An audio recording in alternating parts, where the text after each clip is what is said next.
Well, welcome to our success panel. I am one of your hosts, Kelly Higdon. And I'm Miranda Palmer. And our goal here today is twofold. One, to take a moment just to look at progress that's been made and what is really working in private practice, what isn't working in private practice, to answer questions about business school for people who are kind of like on the fence, and then also to share expertise, to share that sense of like, hey, I saw this shiny object and it didn't work, or, whatever those pieces are. So I hope that everyone here is coming in with twofold: one, to share with one another, and then also to ask questions and be vulnerable as well. Right. Before we hopped on here, we were sharing with each other about how the call goes. And one of the things we were talking about is the importance of vulnerability and honesty. That if we came to a success panel and all we talked about was rainbows and sunshine, it wouldn't really be authentic. The point of success, though, is it's constantly being redefined, and it's defined by you. Your own success looks nothing like your neighbor's success at all. And so knowing that part of success is managing the ups and downs, the ebbs and flows. And we've been seeing this year, which we thought would happen. In 2021, we saw a huge surge, 2020 and 2021, a huge surge in people getting services and therapy practices growing. And Miranda and I wrote an email a long time ago about how if you don't have the things in place now, in about a couple years, when things start to kind of go back to, I don't, not in the crisis sense we were in before, whatever that looks like, the cracks in the foundation are going to show. And we're starting to see that now in some of the practices. Mm-hmm. And that's part of building a business and why we want to help people shore up what they're doing in their practices, because people still need you. There's more people leaving this field than coming into it. Mm-hmm. And we're grateful that you are here, that you have a heart for this work. So we want to introduce you to some of these amazing business schoolers. You'll see in the chat, post where you are. We'd love to see where you're hanging out with us from. And if you have questions about business school, you can post them in there, but also about building a practice. We have solo and group practice owners in here who can answer your questions about really what it's like right now for them and their practices as they're building and growing. Hello. Okay. Yeah, we even have some people that, are going beyond the couch and riding the waves of what that feels like and all of these kinds of fun things. So I thought it would be fun to do a super quick introduction just so people can get oriented to who's here. We're going to go around and share your name, your practices for the people that we're featuring today that are pinned, name and practice, where you're located, your specialty, and what your practice looks like today. So we'll start with Sarah. Hi, everyone. I am Sarah Weand. I am located in South Central Pennsylvania, Southeastern Central, around there, in Philadelphia. That's where my practice is. I'm fully virtual. I am a sole business owner of my private practice, and I specialize in providing treatment to people with borderline personality disorder using dialectical behavior therapy. So yeah, that's where I'm at right now. Did I get everything, Miranda? What does your practice look like right now? Oh, was it there? Okay, so I consider myself, I'm considering myself like I'm successful right now. Like I'm own it. Own it, Sarah. What? Own it. I am owning it. And it's interesting because even though all my slots aren't full right now, I set it up initially that I'm not panicking. I'm making really great income, and my caseload, it would be considered full at 12 a week, which some people find very difficult to understand at first, but it's an amazing spot to be in. Yeah. And I think that place of, also a lot of people in here who've worked with people who are struggling with trauma and borderline traits, they understand why 12 would be a very appropriate number when working with this particular amazing population, but that needs a significant amount of support and emotional energy. So I think it's beautiful. I think this is where tying back into what makes sense clinically is so incredibly important. Stara. Stara. Okay. Hi, everyone. I'm Stara Shakti. It's so good to see everybody. I'm in Los Angeles. I am almost entirely virtual, except one day a week, I get to go into the office and see a few in-person clients. Let's see, my specialties are trauma and intersectionality. I love working with people who are in their 20s and 30s who are BIPOC, LGBTQ, first generation, and neurodiverse. Heal from childhood trauma so they can have healthy relationships in adulthood. And today I'm in a little bit of a lull, but I had been very successful with a full practice for a while. And in next month, I'll be 2 years licensed, and I'm planning to take on associates this year. So Beautiful. Thank you, Stara. Maya. Hi, everyone. I'm Maya Gengarelli-Rabeau. I'm a licensed clinical social worker in Central Massachusetts. I have a solo practice, both virtually and in person. I see high-performing adults with anxiety and trauma. That's my specialty. And I feel really successful. I filled my practice. Full-time for me also is between like 12 and 14 people right now. And I filled up, I got off insurance, went completely private pay, which was huge for me, and filled in 4 months. And my biggest success is dropping the scarcity mindset. I don't have as much fear or anxiety that was just causing me to get really stuck in my procedures and in my systems. Now I just kind of trust the process and trust the universe that clients will come. I mean, I'm obviously doing work with like networking and my website and things like that, but I just have so much more confidence in that. That's a huge win for me. I love it. Brittany. Hi, greetings from Houston, Texas.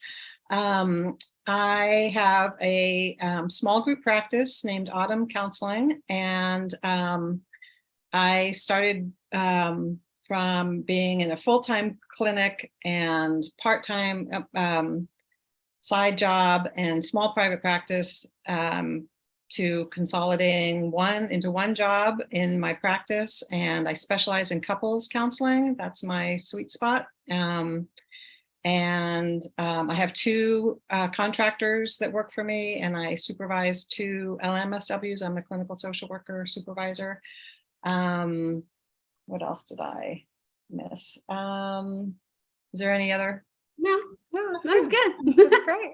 Lisa Beth. Hi, I'm Lisa Beth Weatherspoon. I have a solo practice in rural New Hampshire. I'm a licensed clinical social worker. I see people virtually and in person. And my specialties are offering EMDR to pretty much high functioning women who really thought their childhood trauma was either dealt with or not impacting their life, and waking up to realize it really is, and they're ready to deal with it. So I really love that population. And I also work with the transgender population, helping them kind of in the early stages of transitioning. Let's see, I really resonate with what Maya said of just getting rid of the scarcity mindset. That really held me back, and I didn't even realize it before business school. I am working on increasing my caseload, and with business school, I know exactly where to focus to do that, and I know I can do it, and I have the support to do it. And I'm just really eager to really dive in again, and work on increasing my caseload. Love it. It's beautiful. Kadisha. Hi, everybody. I'm Kadisha. I'm a LCSW with a practice located in Durham, North Carolina. I will say that I've been with Zinni from the beginning of my practice since pre-launch, which is I didn't realize until right now. My specialties are perinatal mental health and Christian counseling. which I also got very clear about my niche through business school. Am I missing anything? No, you're fine. You're good. Okay. All right. Well, that's my updates. All right, Esther. What should I say? I feel like Kelly and Miranda and your program has really transformed my life, not just my business. Because, and I have this like voice in my head, Kelly, from you of like the way you do business is the way you do life. It's the way you do love. So really practicing, I know you guys posted about me, just for all of you guys who might not know me, my name is Esther Goldstein. I have a group practice in Long Island in New York. We have 5 clinicians. We actually have a partnership with NYU now with our art therapy program. So we have an integrative approach to healing anxiety and trauma, where we have art therapists, dance movement therapists, trained in EMDR somatic. I myself am finishing up my sensory motor training. I'm a somatic and EMDR therapist. And I am, single mom. I started off working private practice after I came back from living abroad. I was totally gone from New York and my connections for many years. Just want to say this to anyone there who has like factors working against them. Business school bootcamp gives you a lot of skills and just a format. I think anchoring yourself in wisdom and having a good strategy is brilliant and helps you when other people doubt you or you doubt yourself. I'm going to stop you. And you have a course. Okay, so I have a practice, and what I realized is that I can't just keep doing I love the practice, but I created a trauma therapist training for clinicians. And so the sky's the limit. If you have a passion and if you have something you want to go for it. And you have incredibly wise minds and resources here, which I'm really excited to be connected to. Thanks for having me. Thank you.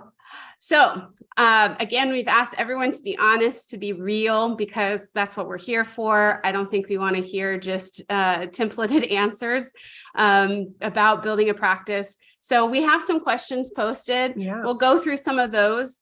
Jenny, if you could post a link to business school enrollment in case people are curious or want to learn more about business school, people can go there. But for now, Melanie asks, how do you go about doing a marketing analysis for your business plan? Anyone want to take that one? Sarah, you just did one, didn't you? Well, with a lot of support and step-by-step guidance. And that's one of the things I loved about business school, because it's just the support and the hand holding, which I kind of needed a lot and still do at times, so it's kind of marketing analysis. It's something that you have to keep up with, right? And it's something that I literally have my papers here that I keep tallies of. Okay, so let me just highlight, one of the things is tracking your numbers and knowing what numbers to track, which is what she's showing you is one of the forms. We have an analysis form. In front just for a second, Sarah, right? Like pull your piece of paper up, right? Oh, this is her quarterly marketing plan. It's several pages, but it's several pages, and it has spaces for her to track what is working and what isn't, and what she needs to do. And she gets to change it every couple of months to do that. And it's right there. It doesn't have to, I think a lot of us try to make everything electronic, which if that works for you, that's great. But if you're more of a hands-on person, that's like, it makes so much more sense to do something hands-on. So we have these options so she can print it out. And then of course, if she gets in a place of being like feeling stuck and going, okay, I'm looking at these numbers, I don't know what to do, then she posts in business school and her coaches then will respond and help. So we have 4 parts to a marketing plan, right? What are those parts, Sarah? You have it right there. You have it in your paperwork right there. Yeah. And the one thing I was going to add that I think is very valuable is knowing exactly who you're targeting to, right? And that's something that I cannot say enough about for business school, being able to really, really, really fine tune and specialize, because I could put out a whole bunch of different things, but being able to target like highly emotionally reactive people is very helpful. Anyway, so the first page is kind of like the tracking piece of like, this is just my tallies and like where I'm getting referrals and how many phone calls. Okay. The second piece is building referrals and different options for that. There is how to elevate your website ranking and being able to be found. Okay, so like I already, and as a side note, I'm going to toot my own horn here. I am on the first page of Google nationally for like for what I Nationally. do. Yes, which Yeah. is kind of badass. I'm kind of excited. Okay. Next, It is. this next piece is about growing our website traffic and like maintaining like how to get more people to look at your stuff. Visibility is this next part. So I have some things on there. And the last piece is the social media tracking, like keeping up with the numbers and how many followers and like the different social media pieces that you're focusing on for the quarter. I want to add that this, while you do paper, there's a digital version of this. Again, everyone's brain is different. Star can speak to neurodivergence because she leads the neurodivergent group that gets together in our community. That it really is about knowing what key numbers you need to track, tracking them consistently and reviewing at minimum every quarter. You don't want to review like week to week. You'll give yourself a panic attack because you need to pull out and have kind of a bigger vision. And then you can see, these are my behaviors, and this is what the numbers did according to those actions. And then from there, you can decide what you're going to eliminate, what you're going to leverage, what you're going to outsource based on those activities and what they do for the numbers. And you're monitoring it quarterly, even the stuff that has always worked, because one day it may not. In the past, we've been around a long time. And in the past, Google, for example, would change its algorithm. And you may have ranked number 1 on this page, and then all of a sudden you're on page 10 and you don't know why. Or you did Google ads and now they're not working. And so that's why we take a 4-leg approach, right? The table has got 4 legs, so it's really solid when you're doing your marketing. In case one gets a little wobbly, you still got the other 3 that are working for you. Yeah. All right. Sarah Henley would love to hear about people's experience with getting to a crossroads of do I stay or do I go, and how you stayed and made the business work for you. Anybody feel like throwing in the towel in the past? Anybody? Kadisha, Yeah. you want to speak to it? How'd you decide to stay or go? Yeah, I've thrown in the towel lots of times, and I've also gone to pick it back up lots of times. So yes, I very much relate to this question. I think the reason that I stay with it is because I'm very clear about my why. And even when I do veer off, the community has helped me to stay focused. And I also identify as neurodivergent. And so for me, shiny object syndrome is very, very real. And Yes. Kelly and Miranda are not afraid to tell me and other people when they're like, hey, squirrel, like, don't follow that pathway. Why are you doing that? So I appreciate that. Yeah. And then I didn't say this earlier, but somebody, Melanie, in the chat has named that they are building their practice high fee, low caseload. And that is what I'm doing too. So it is taking longer to fill my practice. I'm not full at all. I very much, my status right now is that I need clients desperately, but I'm also. Oh, also Kadisha's in Ghana right now. and our internet line just doesn't go that far or something. We've had issues. Okay, she will come back, I hope. She will come back, but Star, I can say, wanted to speak up. Oh, well, I'll say just, Kadisha's back. Go ahead. Okay, you're back, Kadisha. Okay, I don't know what you guys last heard. Left with you need clients desperately, and. Oh, I need clients desperately. However, what keeps me going is that I'm also building a high fee, low caseload model, and that's what I need to support my family. And so I always say I've said this before, and I'll say it again, that I had to get very clear that my fee is not a feelings decision, it's a business decision. And so I honor the fact that, yes, it's going to take longer for me to fill, and I don't have a problem with that because I know that even with getting a small caseload, like I can sustain myself. And so, yeah, that's my why is what keeps me driven specifically around needing to care for my young child. Yeah. Beautiful. Starwood, did you want to add something? Yeah. Yes, hi. I wanted to add that I also do the high fee, low caseload. I need a few more clients right now, but I did want to mention a few things I didn't mention in my intro, which is that one of the big things that I've gotten from business school is the support and feeling supported and asking for help and allowing myself to be vulnerable and to say, this is who I am. And part of who I am is neurodivergent. And I didn't see something specifically for neurodivergent people in the business school, therapists in the business school. So I started a group called the Neurodiverse Therapists Business School. So anybody whose brain doesn't work like the neurotypical or kind of brain, they're welcome to come, and we support each other. I do a lot of co-working, a lot of networking, a lot of just supporting each other. And I also wanted to mention that even with my neurodivergence, I was able to publish 2 books. It's Healing from Trauma and Recovery from Toxic Relationships. And they're basically therapist guided prompt journals. So so it's possible to do a lot. I even with your neurodivergence, and this group has also, go ahead. Can I speak to this too, with the original question being what do you do when you're at that crossroads?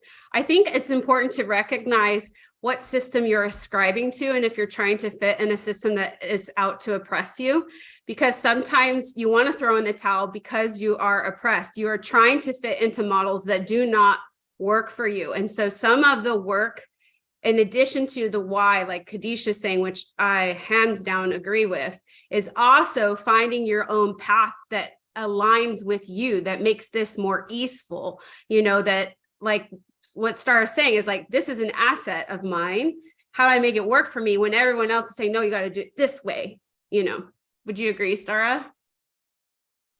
Yes, that's exactly it. I'm learning more and more to be more and more who I am, and to and that my ADHD is my superpower, and it's a big source of creativity and genius. So I'm allowing myself to really tap into that, and other people's brains who are also like that, so we can all think outside the box and and do things that we didn't think that was possible to do. Yeah. And I think that's the piece too. I mean, we brought in someone to do a training on neurodivergence and ADHD several years ago. And that was really helpful. And then having a support group started. And then now we sponsor that too with Stara. So it's not like Stara's doing unpaid labor, right? We're paying her to do that piece of it because we're oh, this is amazing. And we want to do that. So it's this place of seeing what's needed and what's happening and allowing the program to grow and support people through that experience. So. Do any of you take insurance? Anybody here? One of the questions was about average insurance reimbursement. We covered this last week on our webinar on how to work less and make more. And the average was 102. So it was 102 for the people who were coming in that were solo. The group practice owners marked it at more like 92.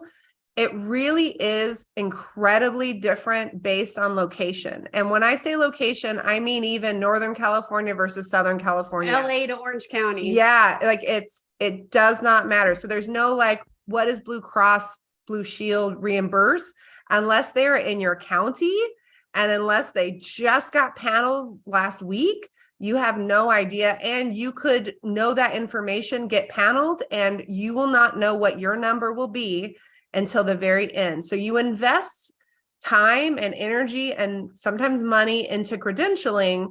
And then there's this final thing of hey, you've been accepted. You're awesome. I'm just going to sign this form real quick.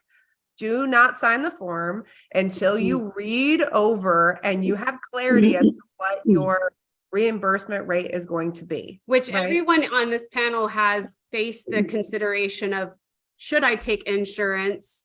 Maya used to be on insurance, but then realizing you'll hear different life circumstances, right? Kadisha saying, I need to be there for my child. I have these other needs or other things. Esther will talk to you. I call her Esty. We'll talk to you about single motherhood.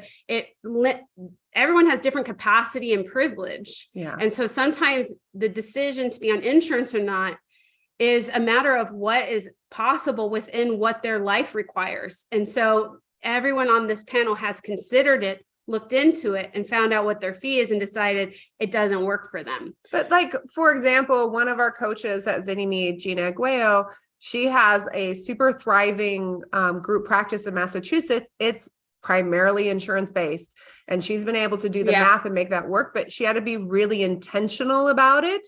And there's definitely it takes a lot more work to keep that moving because the profit margins are really low. Lisa Beth, do you want to mention at all about that, like that crossroads that you got to regarding insurance and what that looked like for you? Yeah. Taking insurance was just burning me out. I was being driven into the ground, chasing after reimbursement that really couldn't sustain me. So I had an unreasonably high caseload, and I basically took anyone I thought I could help. And as a trained clinical social worker, I could help a lot of people. Yeah. And then I just realized I wasn't doing my best work. And I think what business school really turned me on to is looking at who did I do my best work with. And it was the people that I was really energized to see. And that was a separate clientele from the typical insurance person I was getting, that was calling. And so it was a very intentional decision to come off of insurance panels. Yeah. Not so much for financial reasons, but because I wanted to be energized by who I saw. Yeah. That was really important to me.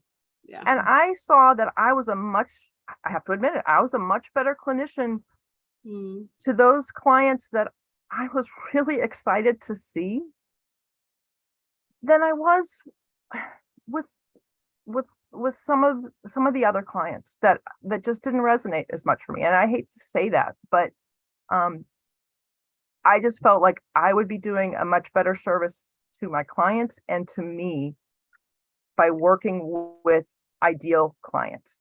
Yeah. And that didn't work well being insurance based. Well, I think too, if I recall correctly, during the pandemic with some of the shifts and changes where the insurance companies were kind of making unilateral changes because they're like, well, we don't know how to do this teletherapy thing. And so reimbursements were getting blocked off and like delayed. And there was a lot that was happening for you emotionally in terms of, you mentioned like chasing reimbursement, like trying to get paid for the work that you were actually doing. Right. And I would call insurance companies to verify benefits, be told exactly what I would be paid and what the copay would be, only to discover 6 months down the road, they weren't covering any of it. Or that suddenly, after I was told that there was no copay, there was a copay. So now this person is furious at me because they have hundreds of dollars that they owe me. I couldn't live with that stress. Yeah. I couldn't. All right. So this question is for Brittany and Esther. Brittany says, I'm very much struggling with taking solid steps to hire a couple of therapists. You both have a little different model. Brittany, you have contractors, SD, you have employees. Do you want to talk about, I want to hear from both of you, what it took to get to that place, when you knew you were ready to hire, and what steps you've been taking? Because I know, Esther, you just hired again. So Brittany, you want to go first and then Esther? Sure. So I see both individuals and couples, but my passion is seeing couples. And so I wanted to be able to refer out sort of in-house. I happen to have a colleague that I was working with and in a previous clinic, and she was leaving her job. And I said, I would love for you to come join me. And I use the percentage, my practice is 30% of her income, of her fee. And that feels comfortable for me because that was also what I had paid in a previous job of my income. And then I had a friend come back into town who's also a clinical social worker and got relicensed in Texas, and he wanted to get his feet on the ground. So I brought him on as well. And so that has been sort of small. It's just contractor. I didn't want to do employees. It keeps kind of my obligation sort of low. They're fully licensed. I don't have to do a lot of supervision with them, but I am available to them. So that's how sort of I grew. And it's great because someone will reach out to me and I'm like, I'm not taking individuals right now. Or if I have a couple and I want one of them to have an individual therapist, I'll refer to one of the two contractors. And that's been I just want to highlight one of the things that the way you hire sometimes is through relationships. You never know who of your colleagues may actually want to work for. I know for those of us that own our practice, we're like, why would anyone want to work for me? Because not everybody wants to be a business owner, y'all. Y'all are unique. So everyone on this call, it is not the norm that we all want to own businesses. We're a rare breed, right? And so there are people who do not want to run the business. They want to come in and do the work. How about you, Esty? What are you finding? I know that you've been hiring a lot. What has that been like? First of all, I just have to say that we're all special, but I think we're all crazy. running a business takes so much risk. So anyone here, like, I love how you're saying that, Kelly, like, we're all made of different things. And it's a matter of finding like the yin to your yang. Like, you could be the business owner. I do take more I guess I have a bit more responsibility because all of my clinicians are employees. I'll talk about that in a minute.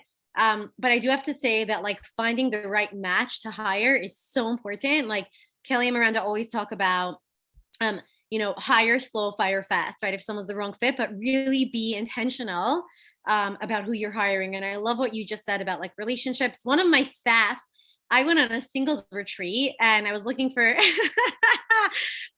dating. I ended up meeting an art therapist who I wanted to hire. She loved her job. She connected me with someone who was in her graduate school. And that person is right now my clinical supervisor. She's an art therapist and it's been incredible. So open your heart, allow the the juju to come in. But briefly, I hired because I was getting full. I was also really being intentional of how many clients I was seeing because I do work with trauma and complex trauma. And to me, integrity, something that I learned from you guys, is really important. So I didn't want to start seeing more clients just to bring in more money. And I was very protective over ensuring that, and my practice is known for this, but ensuring that the clients who are reaching out are getting really good care. And my colleagues were all full. And I felt like, let me bring on clinicians who I can oversee, not just give consultation to, and also create a community where therapists have each other's back. The staff at my practice love being at the practice, not just because they're seeing clients, but we have a community of support. We have team meetings. We're kind of each wanting each other to grow and blossom. And I always say, like, grow your wings and fly, like outshine me. You have a zone of genius that's completely different than mine. And I think that lack of scarcity mindset and trust is really important.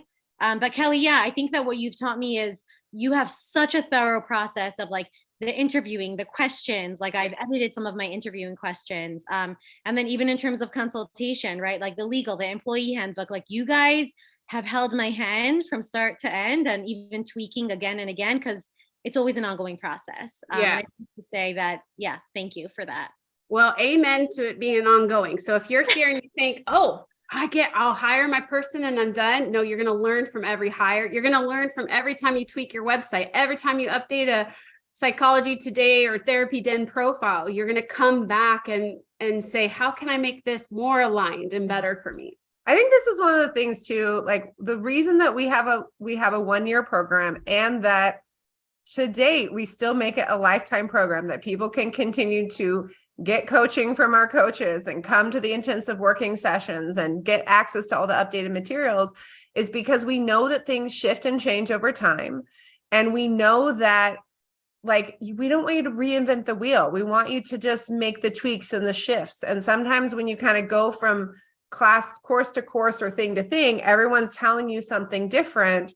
And then you feel like you're kind of starting over versus just a very solid business foundation, a solid community of people that you learn who you can trust over time and who you really relate to, that you can just easily get the support that you need without having to go searching. Like, you just know that all you have to do is go in and search the classroom and the answer is going to be there. And if it's not, you're going to post a question, or let's say the answer is there, but you're not sure how it applies to you, you're going to post it and you're going to get support from the community and from our coaches. Wait, can I Lisa say Beth. something? Can I say something about that, Miranda, just for a second? I forgot who said like she's like the shiny object person. Kelly knows this about me. I was that person and still am, who like will often say, should I hire this? Should I consult with that? And I was throwing money at problems. And I have to say that this process and getting good coaches and the wisdom here like has been so stabilizing for my nervous system and for my business, because it's like you're investing not just in the here and now, you're investing in a long-term future of like wisdom and knowledge of experts that have done research for so many years. So like this investment, I love what you just said, Miranda. It's like wise, it's grounded. There's going to be resources that you'll tap into in like 2 years, but it's like the biggest gift you can give your business. So Yeah. Can I add something too? Last year, I was just derailed by health issues that I wasn't anticipating and I had to deal with. There was just no getting around it. And so my business had to take a back seat. That's why I'm going back to business school and becoming laser focused on just the areas that I need to build my caseload full of ideal clients. And I know exactly where to go because it's all there. And one of the biggest gifts that Kelly and Miranda have given me is that it was okay to let my business take a back seat, that it was important to care for my body, mind, and spirit. And that by doing that, I was taking better care of my clients, So I just, that has been just such a wonderful gift. And I'm looking forward to doing the work. Awesome. I want to jump in and add one of the things that was helpful about business school was clarifying what I wanted to do and what I didn't want to do. Because as I hear Esther talk about her group practice, I was like, that's what I thought I had wanted to do. And then as I hear her talk, I'm so admire what you're doing and go, I have no interest in doing that. And that's what I learned in this process is like, I'm good with my tiny little thriving practice. And that's okay to get clear on where our strengths are and where our passion is and what we can let go of. Love that. Kadisha, did you want to share something? I did. Hopefully you all can hear me okay. Yeah. Yes, I was getting some questions still about the fee and how to justify it to the clients, et cetera. And so I wanted to share that I do not justify my fee to clients because it's a business decision and not a decision about the client. Yes, they have to be engaged in it, but it's up to them to choose whether or not it's a fit. And as someone who is going to make sure that I'm not going to coerce them into doing something that they can't afford to do. So when I'm doing a consultation, for example, and they hear my fee and I ask, how does that fit for you financially, which I learned from business school? If they say they can't do it, they can't do it. That's okay. And I provide quality referrals. And so by quality, I mean making sure that I'm still honoring their preferences and giving them someone that providing them with a list of referrals that is beyond, myself and is still, a financial fit for them. I also want to add, I struggled with my mindset around setting my fee, and I had to justify my fee to myself because for me, as a Black woman who specialized in working with my community, that was a struggle for me. I had a lot of mindset challenges around, can my community afford this? And what I learned from the community and challenging that mindset, not just through Kelly and Miranda, but the community at large, other BIPOC members of the community, I learned that is a really harmful mindset to have, to assume that my people can afford it. And it is definitely an assumption. My practice is not full right now. And the clients that I'm working with are people of color, and they don't have a problem with my fee. Yes. I know. I saw Susie. I saw you unmute and try to raise your hand. It looked like you had a question you want to ask or a comment. Oh, it was, I'm sorry, it was a while ago. I don't know what we were talking about now, Okay. honestly. but there's a few things I have a very large practice. I started my business 15 years ago, and I have about 100 staff, I think. I think 50 are therapists, and then I don't know. It changes a lot, obviously, because of the changes in our environment. But we have case managers and interns. But I think someone was talking about hiring people, and I have I've hired I'm sorry, I caught me off guard when you No, called it's my No, name. no, I no, was it's like, okay. I just want to make sure. Go ahead, and because you were But, I mean, there's unmuted yeah, and there's you a- raised your hand earlier, so I'll let you Yeah, go that's back. But feel free to post in the chat or raise your hand if you want to chat again. yeah. So the problem, so I take insurance and private insurance, and I have to tell you, it is so difficult because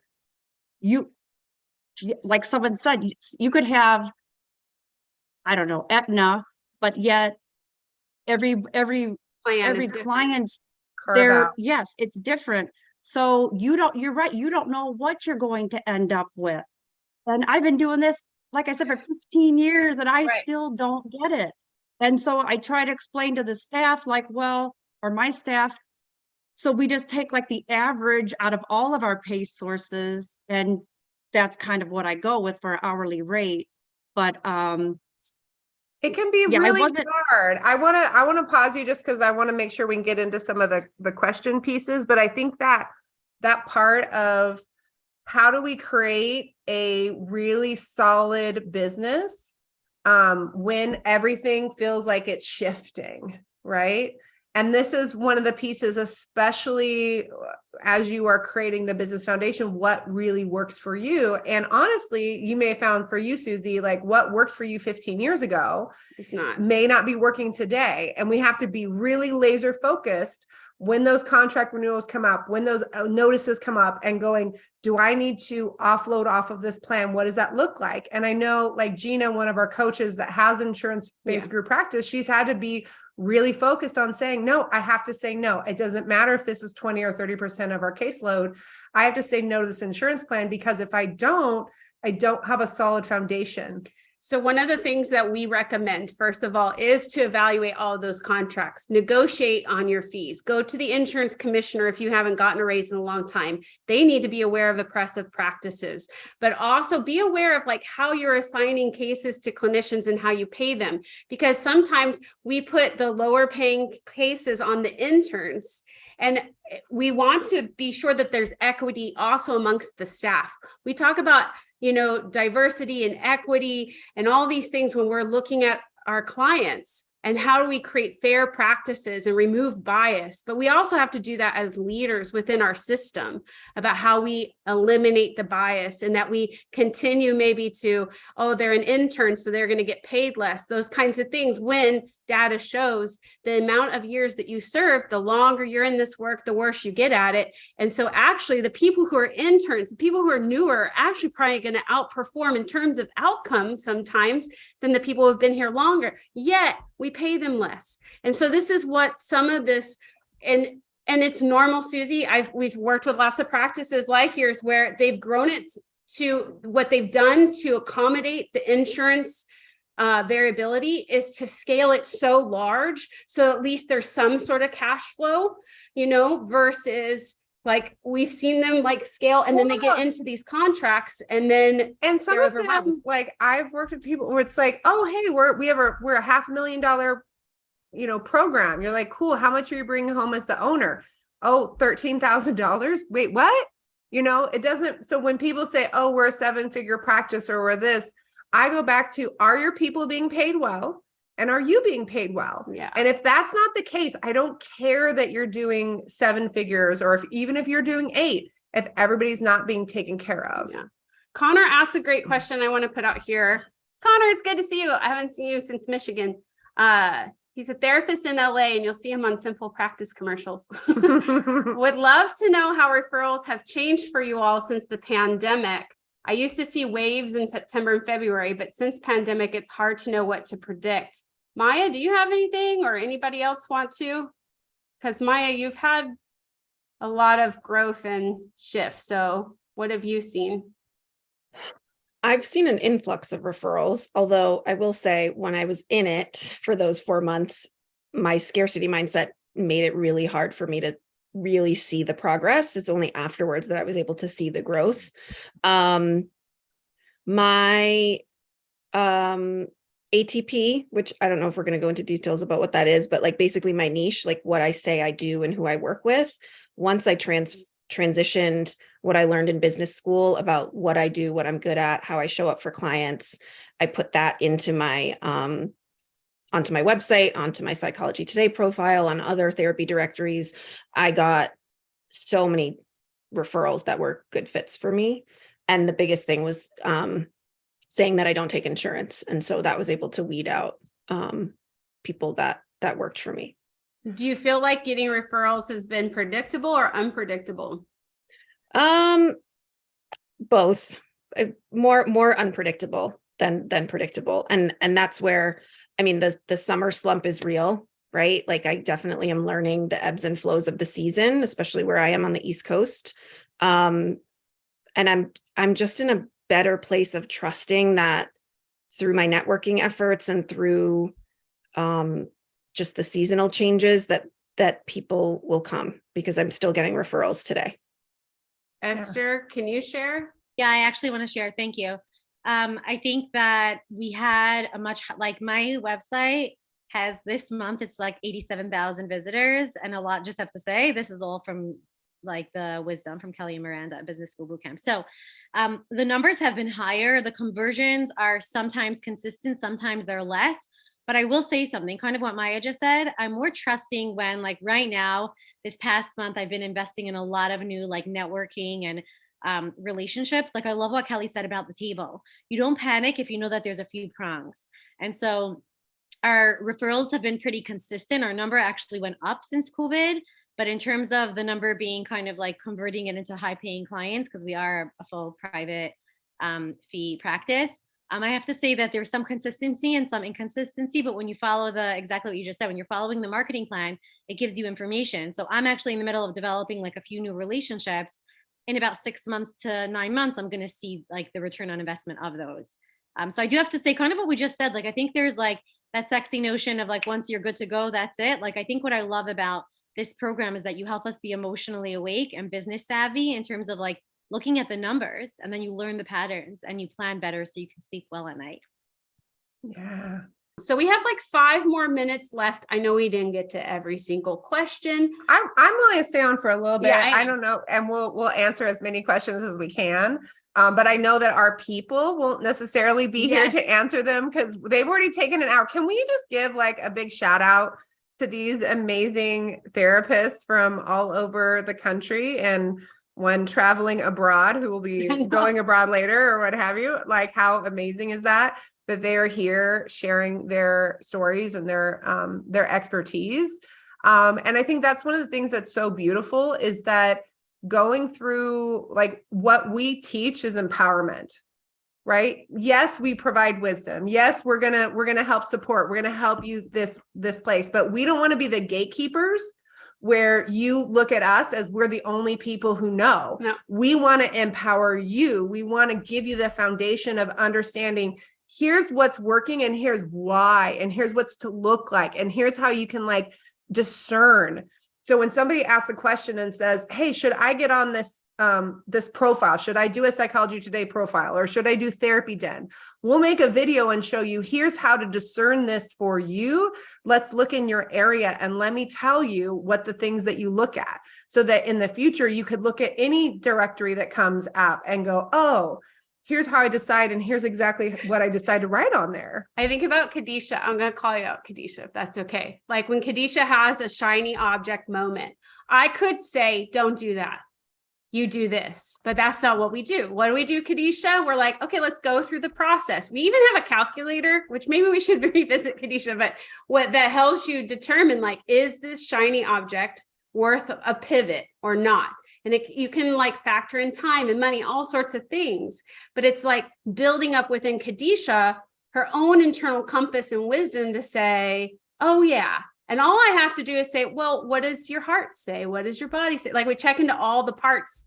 And then usually the mind quiets down and the squirrel gets back on path, right? And it's that aspect of, it's not about this cookie cutter checklist, right? A lot about business is personal development. And growing your internal compass and becoming wise to it. Because if I asked Stara to be like me, she'd be so miserable, right? Our brains work very differently. And I'm so glad because Stara's been able to write 2 books when I'm barely churning out one. You know, we all have our different pace and everything, but it's about, am I aligned? Is this working for my life and who I am? And that's how you all are going to be building practices that are uniquely yours. And that psychology today may work for somebody, but not for someone else. And sometimes it doesn't align with their values. Maya, thank you so much for being here. I want to thank you, Sarah, Brittany, Lisa Beth, Kadisha, Stara, Esty. We are so grateful that you took an hour out of your day to be here, to inspire other people to see what's possible, even when it's not always perfect. Maybe your caseload has you've lost some in the past week or 2. Now you need to refill again. That's how it goes, right? That's how it goes. And I think too, even that space of oh, I'm going to do this other thing, which is really cool. I'm going to write this book. I'm going to put the energy in there. And then sometimes we're not putting the energy into the marketing, the practice. And then we're like, oh, wait, now it dips. Okay, I need to put a little bit more energy in. And that at a certain point, right, we get to be able to have the plate spinning, or we're outsourcing things. And those dips go lower, right? Or we predict the dips. And so we create some process for that. So it's a beautiful flow of what happens in our life and in our practices. And I'm so glad that you guys all get to be in community and show that it doesn't have to be just this one way. So if you'd like to be in a community like this, we'd love for you to join. We have bonuses that are going right now. You can join our additional group coaching call. And now we've added that you get a free coaching session when you sign up with one of our accountability coaches. And guess what? All of our coaches now, actually, except for me and me, are trained in brain spotting. So not only are we working on, building the business, we're working on the nervous system regulation and also rewiring and repatterning the brain. So that is something that's very important. We will be trained, but we've got all of our staff trained first so that they can do that for you too. So we're going to keep answering questions. Those of you that need to go, thank you, panel, for being here. Much love to all of you. I'm going to scroll back up. If you all want to stay and keep asking questions, Miranda and I will stay here and answer them for you as well. Okay, I'm going to scroll back up. Oh, hey, Torin, I see you. Okay. One of the questions I saw, I'm having a really hard time identifying my niche. Help. Hey, Jen. Okay. So one of the pieces in terms of this, I think there's 2 things, and this is what's coming up for you, and I don't know you at all.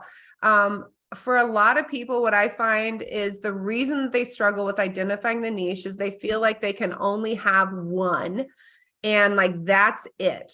And this may not be you, but I have a feeling that it may be that there. But one of the pieces of how we teach is, how do I reach and connect in with one person or one group? And then once I learn how to do that and connect in and bring those people into my practice, then I have room and space to do another. So it's kind of the difference between going up and doing a training and doing a talk and being like, hi, my name's Miranda. I work with depression and anxiety, and I can work with neurodivergence, and we can work with sexual assault, and we can work with domestic violence. And if I just literally sat there reading off for 20 minutes, all the things that I could do and have done in my practice, versus we'd never do that. But that's what we do on our websites a lot. We just like go in and we just like list all this stuff that doesn't connect versus saying like, hi, I'm here to talk to you. Like, I know that you're moms with young children who are feeling really overwhelmed.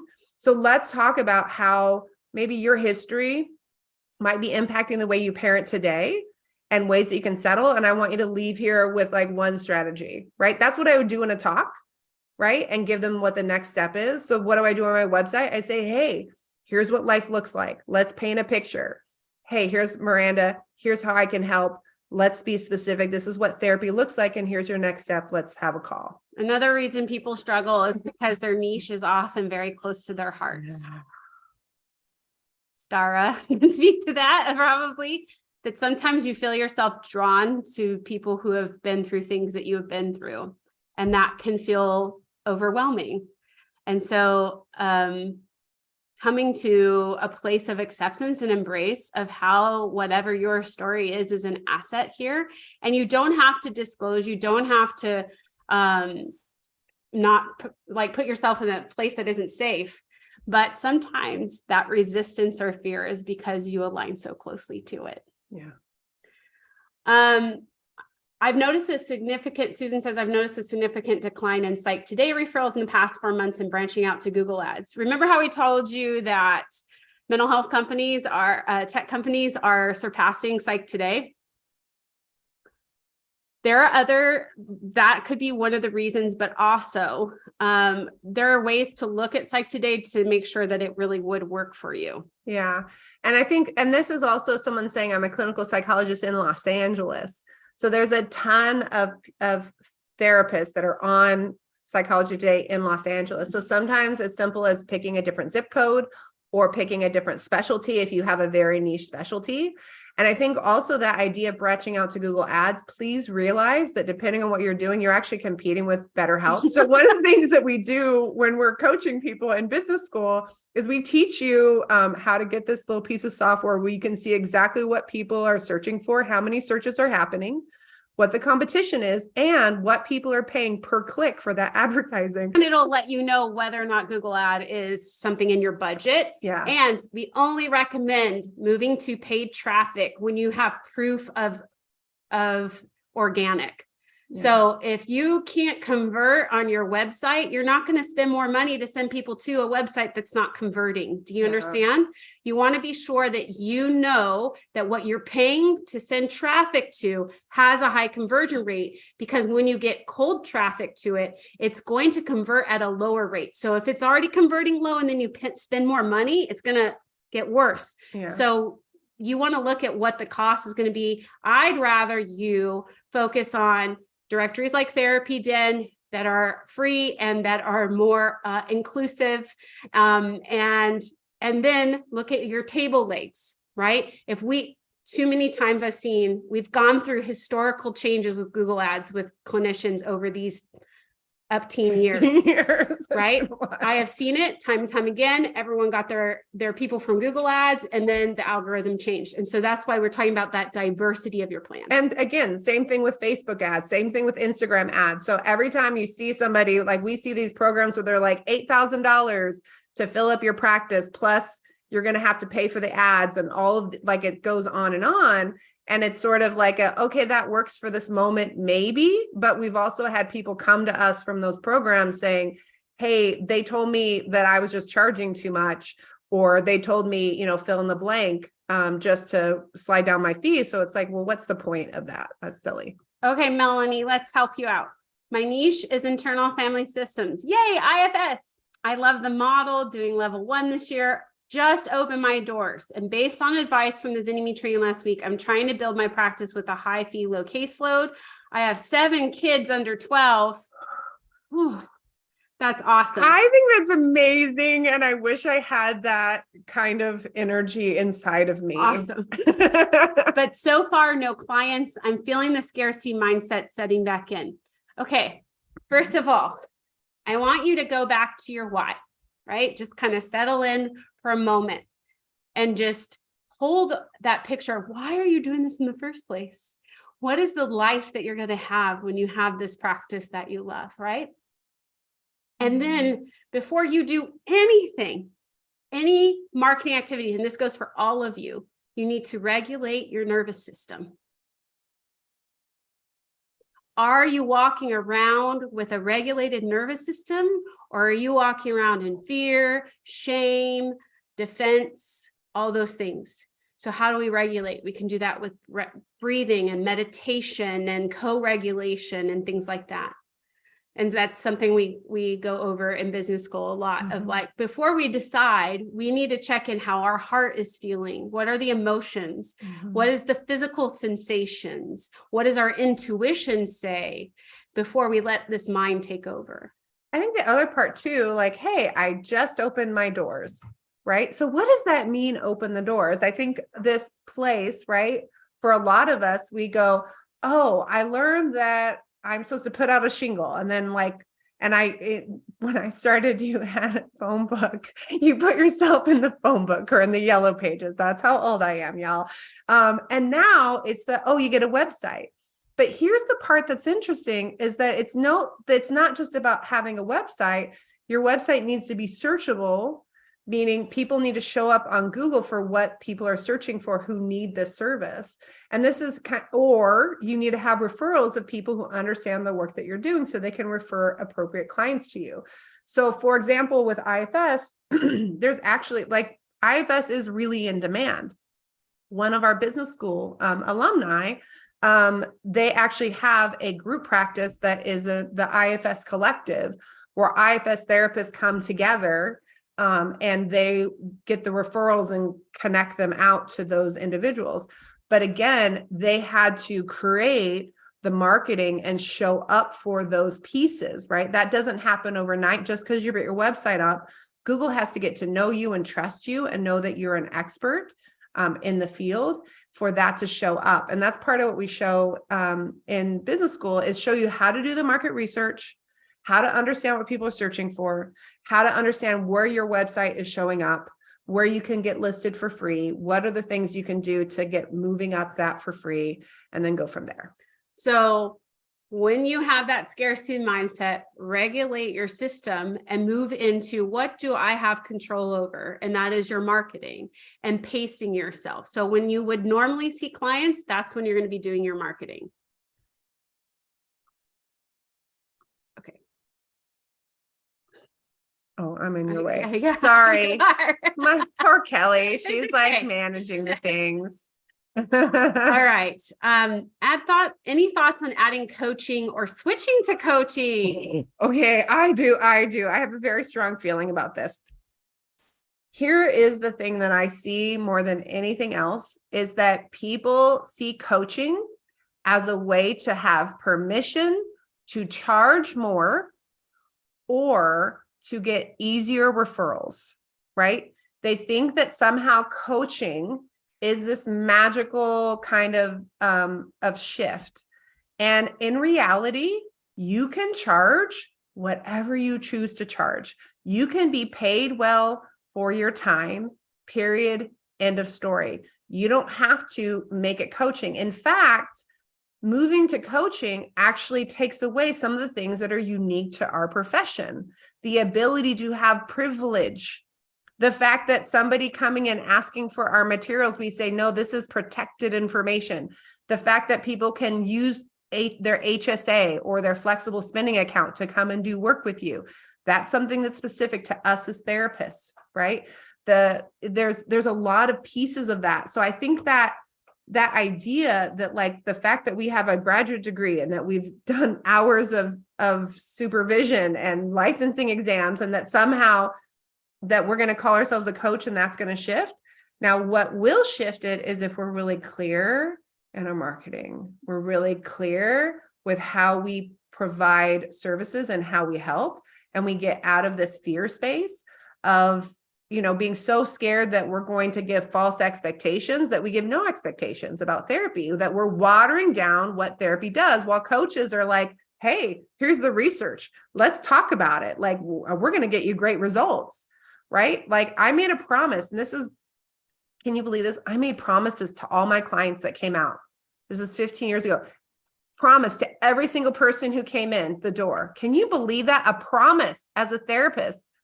Guess what the promise was? look, we're going to check in on about what's working.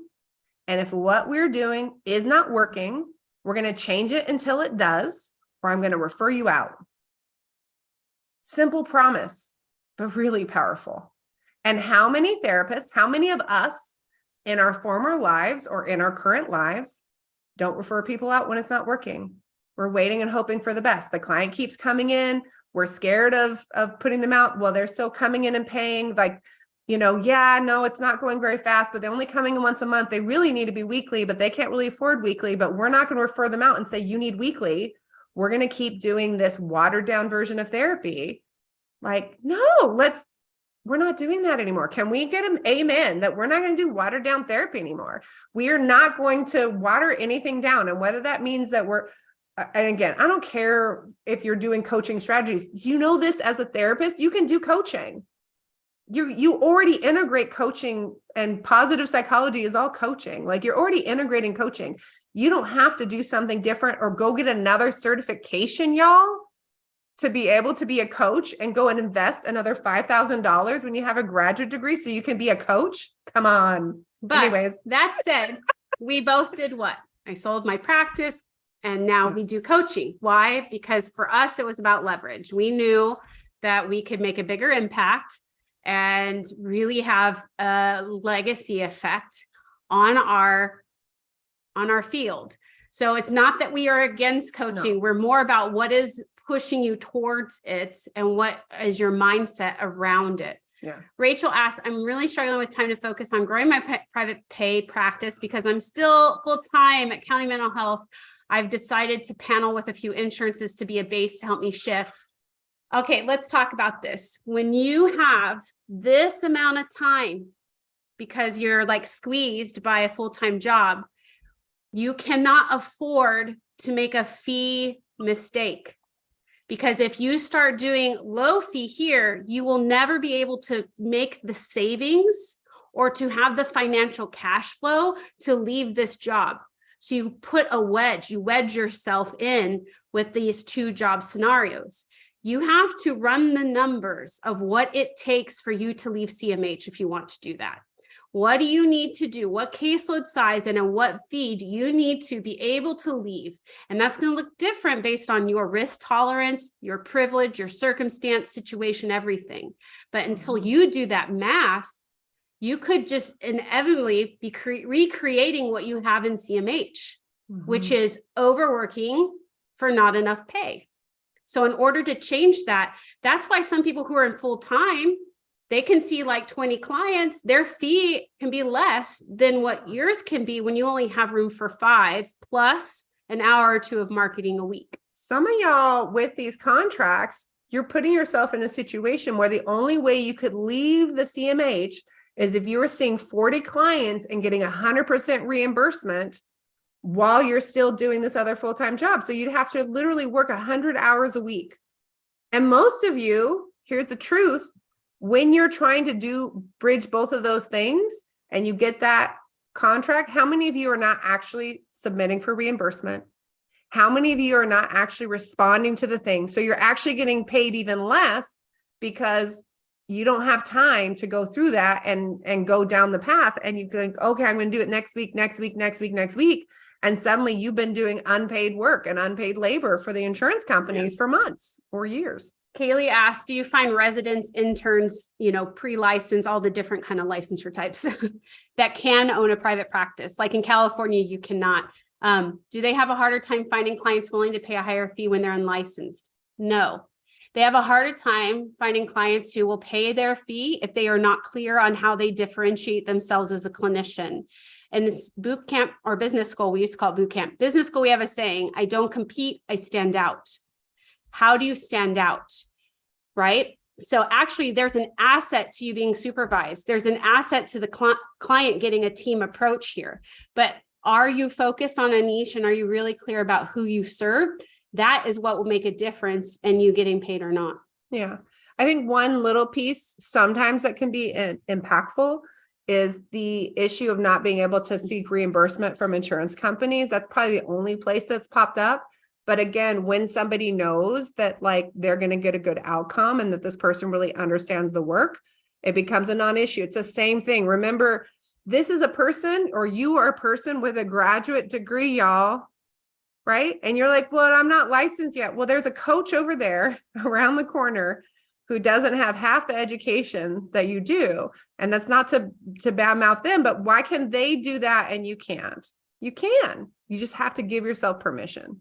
Heather asked about the coaching in business school and how it works. So when you enroll, you have access to the modules. The first week or so, we give you just 4 modules because you will be overwhelmed otherwise. This is a psychology decision that we have made because we know we want to pace you.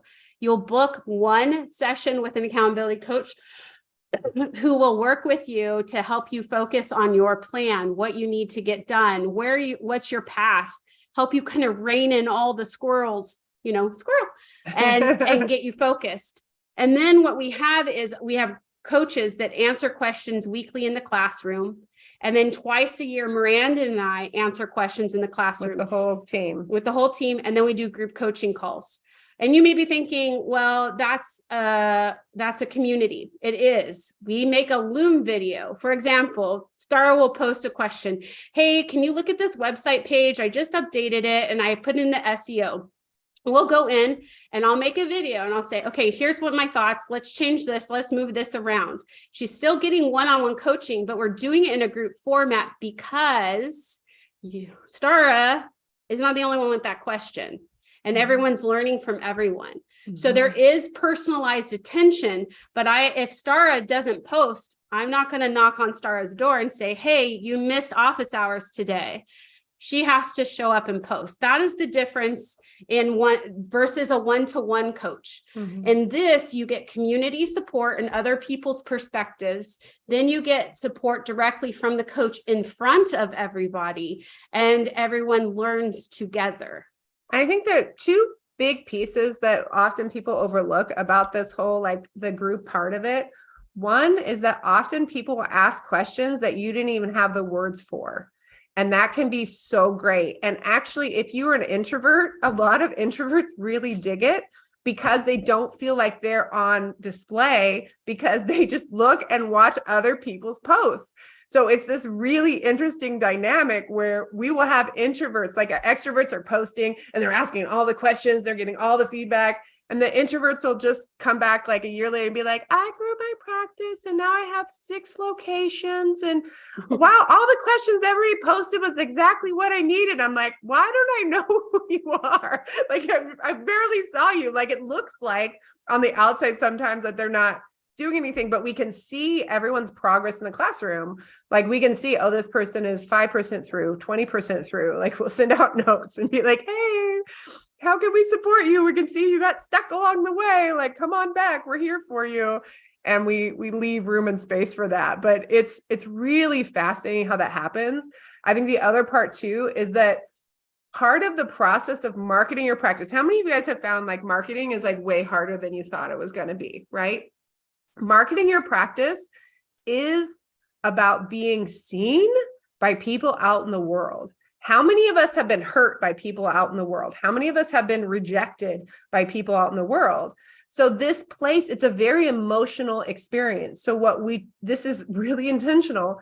When you post in this safe little community environment, it gives you a little experience that makes it just a little bit easier to post out in the big world, right? To have that support in this community aspect, we're actually training you. Even the fact of like, hey, I'm going to make a video of myself to ask this question because, video works better for me than writing because of how my brain works or whatever the dynamic is, that makes it a little bit easier when we ask you to put a video on your website. Like everything that we're doing in terms of getting you to kind of write in this community and do these things in this way, you're actually learning the skills that are all going to directly apply to what you're doing and building your practice, which is also really rad. Soraya was asking about fee suggestions for providing group therapy or support groups or group workshops. We have calculators for that that will take into consideration not only what it does from your regular caseload of 1-to-1, but also the additional time and costs and everything. So we have calculators that'll kind of sort that out for you. But I think sometimes people don't factor in the energetic and time costs to adding other arms of income in their practices. And so that's what we want you to think about. Let me go down. I'm just getting through these. Can I say something Go for it. about the visibility? Okay. Yeah. So I remember the very first video I made, you know, in the beginning of when I joined this school, like October of 2021. And I had so much trouble asking for help that, like I was crying in the video, like the video that I made myself. I was like, this is so hard for me to accept all of this love and support. And I did not want to be visible. I was afraid of being visible anyway. And then fast forward now, and I have a speaking gig next month. That's awesome. With like some local, thank you, like DMH chapter. Like I have networks. I'm networking with some other contacts who like want me to speak to, and this is just so totally different. Like cellularly, I'm thinking like about it. Like I feel so different from that person, and I'm allowing myself to be visible more and to be more visible about other aspects of who I am too. And it's just incredible, like to look back and see the difference. It's yeah. And mine, you guys have helped me so much to allow myself to be visible. And I'm curious when you say that was such a different person, right?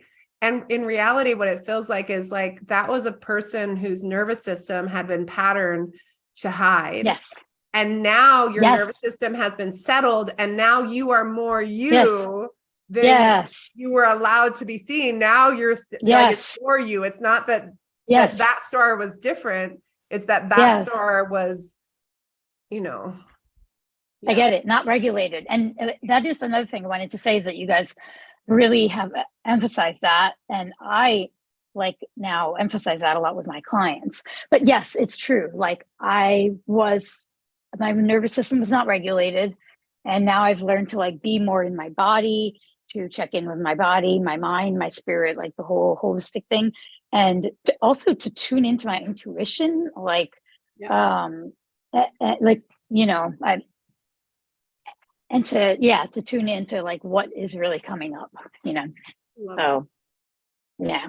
Thank you for sharing, Star. It's so rad. Melanie asked, I'm trying to envision financial growth. What are your recommendations for fee increases yearly? Is there any recommended percentage? I believe in charging a fee that takes care of you and allows you to do your best work, meaning at the right caseload size. Miranda saying hi to babies. So when that needs to increase is entirely up to you. Maybe something in your life change your fee. Maybe you realize, oh, I can't see as many clients as I used to. You need to change your fee.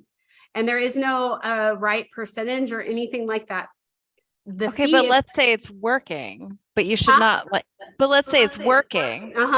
You have a fee that's working for you and you're taken care of, but like you shouldn't just leave it static forever. Well, right? I have to say though, is it really working? Are you evaluating your finances and are you setting aside retirement? And are you taking off the right amount of vacation? And if you've maxed out all of that, you do have the privilege of not raising your fee.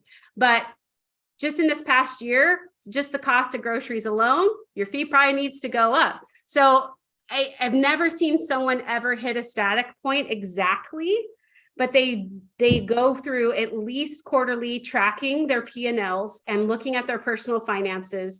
And then when they see that there's this differentiation that, hey, something needs to change, or like I said, are you maxing out your retirement? Are you maxing out time off? I think the other part I'll throw out there is I've seen a lot of people who have a second income, right? And there's a privilege of saying like, okay, well, this is all that I need because I have the second income. And they've created something that they actually couldn't live on, right? Meaning like they're in the space where when or if that person died, or if there was a shift in the relationship or a shift in that person's job, their even though they're working, like they've done all of this training, they've done all these things, but they're like, well, yeah, $30,000 is take home is more than enough for our family because my partner is this high performing or this high earner. And I think especially, and I'm maybe calling this out, right? As you're clearly maybe a mom with, 2 children. I see 2 heads right there. That there is this interesting space for us as women who are doing all of this work around the house and a lot with child rearing, and then somehow feeling like the fact that what we're doing in our work, that like, because we're doing this 20 out, only 20 hours, or I'm doing more of this at-home work, that we shouldn't be paid well for our expertise. When if the situation was reversed and this was a man doing the same thing, they often would not undercut. They would still say, no, I want to be able to get this kind of income and I want to be able to support my family and bring this in. So there's some like weird cultural things are out there. And I don't know that any of that impacts you, but I definitely know that that was something that was impactful for me. And one of the best things that happened, a couple great things that happened to me. One, I had a former spouse that kept getting fired and laid off. So that took away that privilege of, working for the $16 an hour for the nonprofit, because I just couldn't.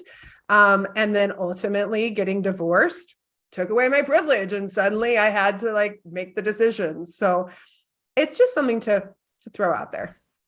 Does that help?